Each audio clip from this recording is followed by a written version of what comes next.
Con permiso, saludos amigos y hermanos de este canal Tú Puedes. Estamos en nuestro video número 8 de nuestra serie de estudios de guerra espiritual fundamentados en el libro de Nehemías.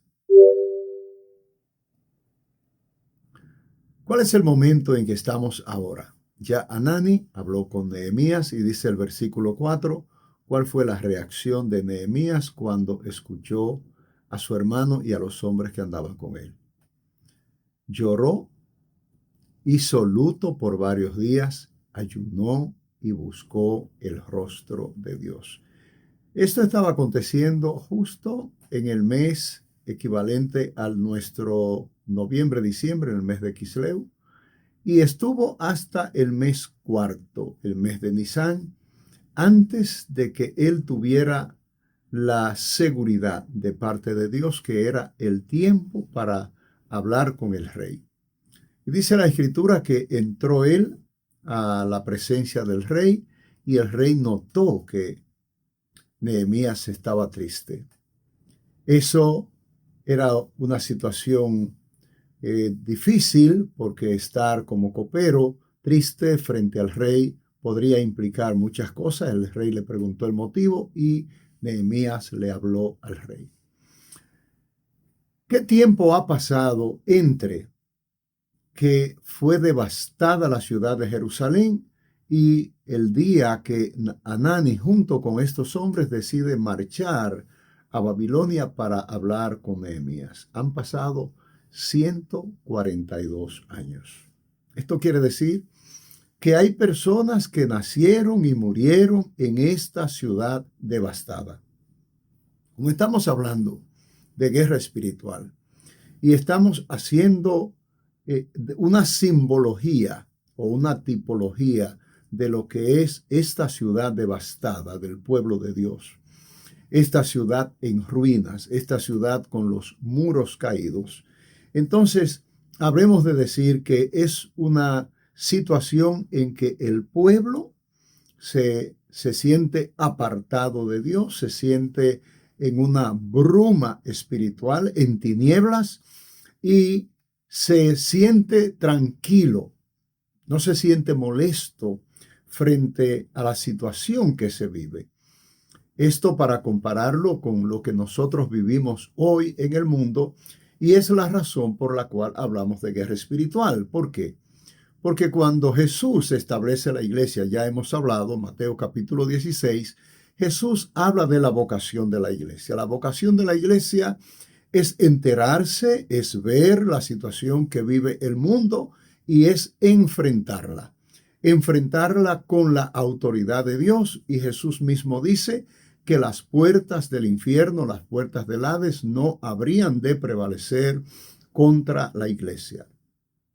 Ahora, ya hemos citado que la iglesia puede vivir tranquilamente, como vivía Hanani, como vivieron todas esas personas que pasaron prácticamente 2 siglos, sin notar la dificultad, sin notar la ruina en que vivían, sin notar que no había diferencia, que este pueblo tenía ya todas las particularidades de un pueblo pagano, de un pueblo que no conocía a Dios. ¿Qué hace un hombre piadoso frente a una situación como esta? Lo que sabemos que muchas personas han decidido es no chocar con el mundo, no tener controversias con nadie. Muchas religiones aconsejan a las personas que andan evangelizando de parte de ellos que si llegan a un lugar y encuentran algún tipo de contradicción, que no discutan. Si alguien habla mal de la fe, que no discutan. Y entonces la Escritura nos dice que sí, que nosotros tenemos que contender por nuestra fe. Y es la razón por la cual la tranquilidad del pueblo es ofensiva. ¿Es ofensiva a qué? Al llamado de Dios para la iglesia. La iglesia debe levantarse, debe denunciar las malas obras delante del trono de Dios. Eso es lo que fundamentalmente Hanani y su gente va a hacer. Pero han pasado todos estos años y no ha habido digamos, una etapa en que el pueblo de Dios no intentara hacer algo. Ya encontramos a Zorobabel antes de llegar Nehemías. Para el año 537, bajo una orden de Ciro el Grande, llega a Jerusalén con el pensamiento de restaurar el templo y el altar.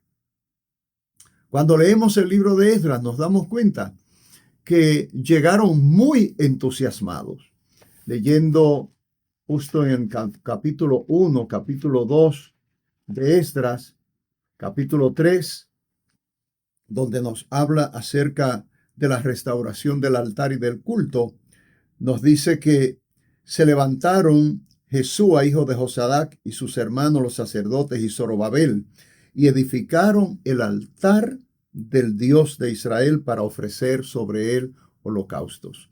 El verso que sigue nos dice las razones por las cuales el pueblo levantó el altar. Ellos tenían miedo de la gente que tenían a su alrededor. Y tenían miedo porque esa gente que estaba a su alrededor se habían decidido a impedir a toda costa la restauración del culto al Dios del cielo. ¿Cómo calificamos esta oposición? Esta oposición evidentemente tiene origen en el infierno, pero su manifestación es a través de personas que la iglesia debe enfrentar y que la iglesia debe considerar como objetivo suyo el que absolutamente nadie lo intimide, como vamos a ver más adelante que ocurrirá con Nehemías. Esdras pone el altar, dice el texto, sobre su base. Ponerlo sobre su base es muy interesante porque nos habla de que es colocado sobre el mismo fundamento anterior, bajo las mismas el mismo cimiento anterior, digamos, ahí en la zapata vieja.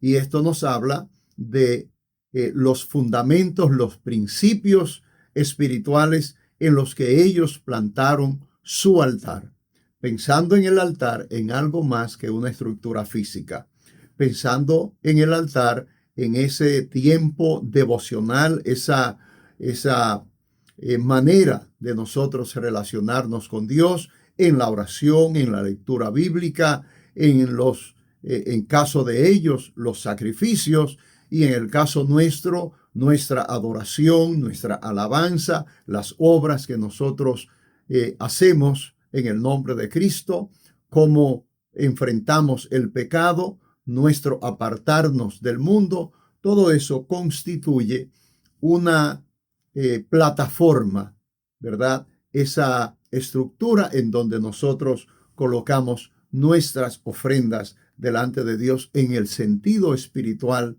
tal y como Jesús le dijo a la mujer de Samaria allá en el pozo de Jacob.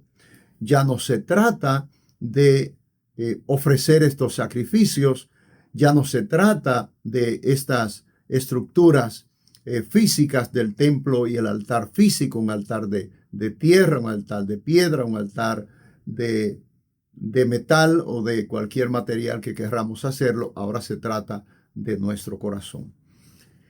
Esdras llega justamente en el año 458, unos años más adelante, unos 42 más 15, 57 años después, en que Zorobabel da prácticamente por pausada la obra que fue hecha pausar desde el reinado de Ciro, Darío, Asuero, llamado también Jerjes, y hasta el tiempo de Artajerjes, aún habiendo llegado Esdras con su equipo, no pudieron terminar la obra. Estas noticias que llegan a Nehemías y que lo hacen hablarle al rey para ser enviado a Jerusalén, son las que justamente vienen de una operación fallida. Lo que había hecho Zorobabel, haber construido esta estructura física, no había podido restaurar el culto. Nehemías viene, establece a los sacerdotes, a los levitas, hace que se rompan los matrimonios desiguales, donde los sacerdotes estaban unidos a las mujeres paganas.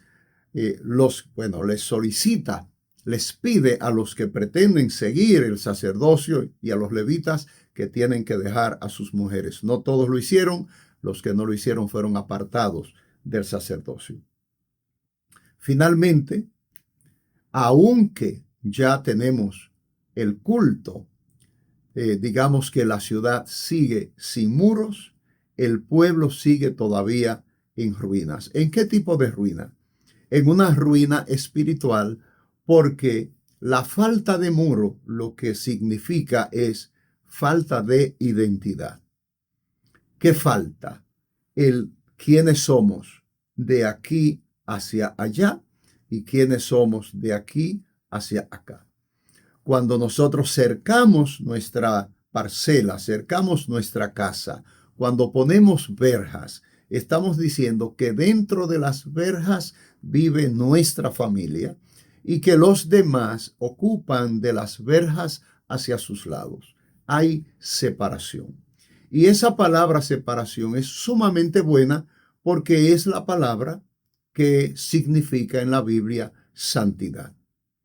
Este pueblo, para los fines de lo que estamos interpretando con los muros caídos, no tiene separación con el mundo. ¿Y qué es lo que nos dice la Biblia? Que hemos de separarnos del mundo. Juan dice que la amistad con el mundo es enemistad con Dios. Entonces, ¿esto significa que no iremos al mundo? Sí, iremos al mundo, pero no para congeniar con el mundo. Iremos al mundo para conquistarlo. Iremos al mundo para presentarle a Cristo. Iremos al mundo para hacer nuestra tarea evangelística. Lo que el Señor dijo, id por todo el mundo y predicad el evangelio a toda criatura. Ese ir por el mundo es el llamado de la iglesia. Ahora, la iglesia debe mantener su identidad. ¿Qué está pasando hoy en día y cuál es la razón por la que estamos hablando de guerra espiritual?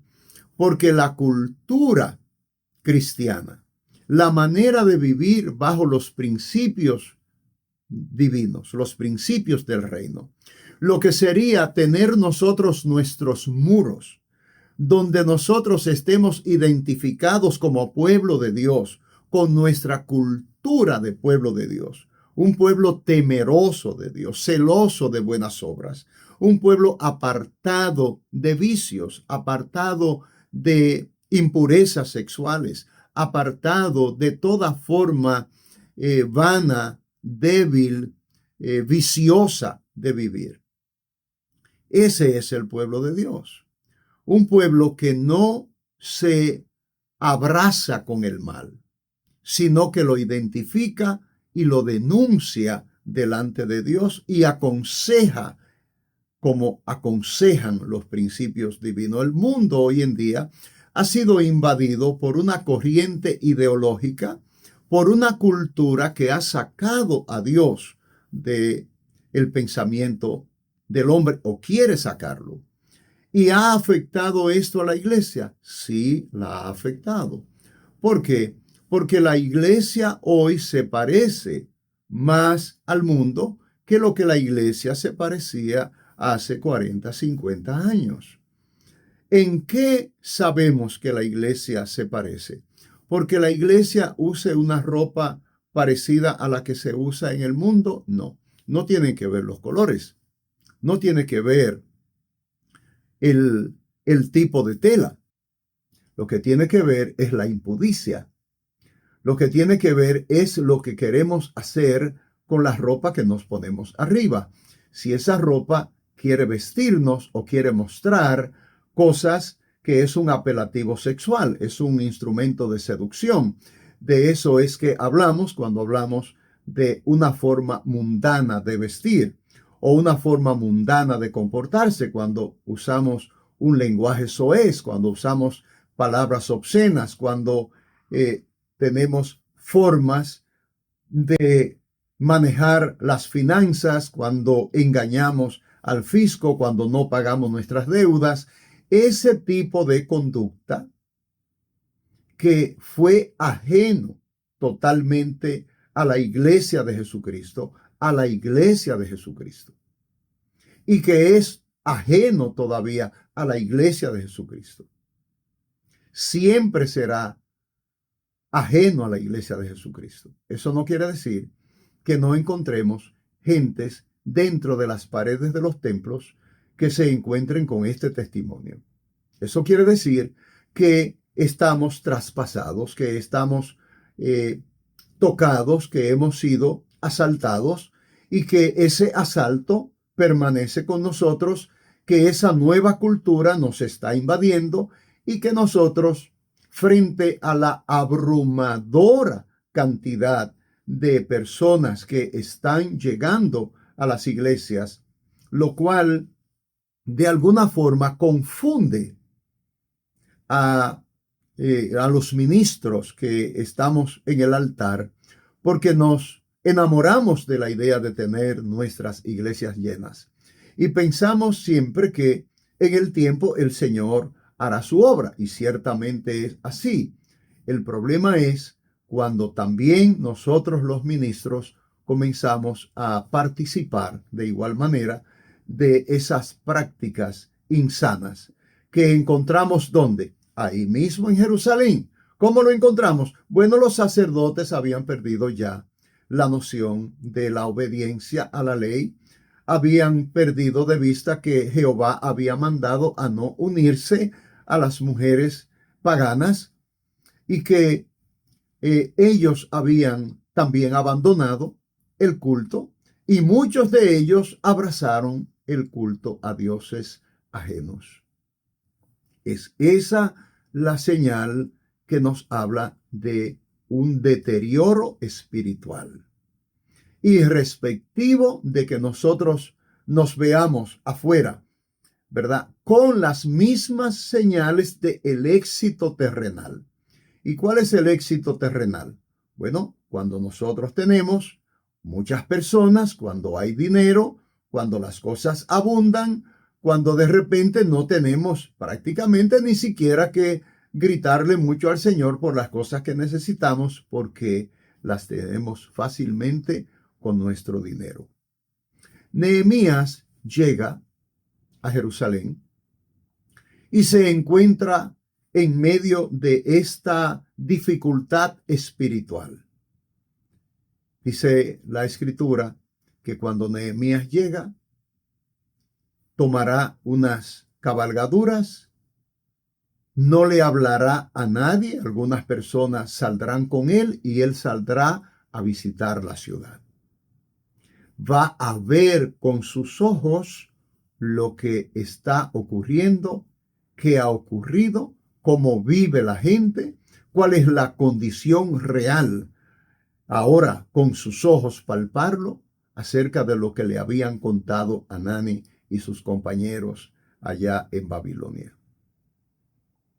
Esta situación se parece mucho a lo que pasó en Siclac, cuando David, viniendo de estar con los filisteos, con el rey Aquis, cuando fue excluido de la expedición guerrera que iban a tener los filisteos con el pueblo de Dios en el día en que moriría Saúl y Jonatán, cuando David llegó y encontró su pueblo asolado, encontró su aldea más bien asolada. Las mujeres y los niños habían sido raptadas. ¿Qué fue lo que David hizo? Oró a Dios. ¿Qué fue lo que hizo Nehemías? Oró a Dios.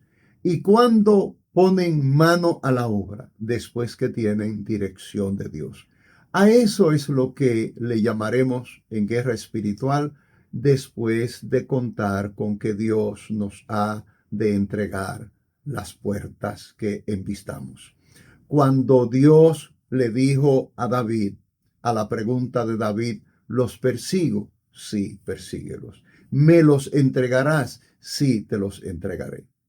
Cuando Nehemías ora a Dios para que el rey le abra puertas, para que Dios le abra puertas, para que Dios le conceda el ir de nuevo con los recursos, con el apoyo de parte del rey. Dios se lo concede.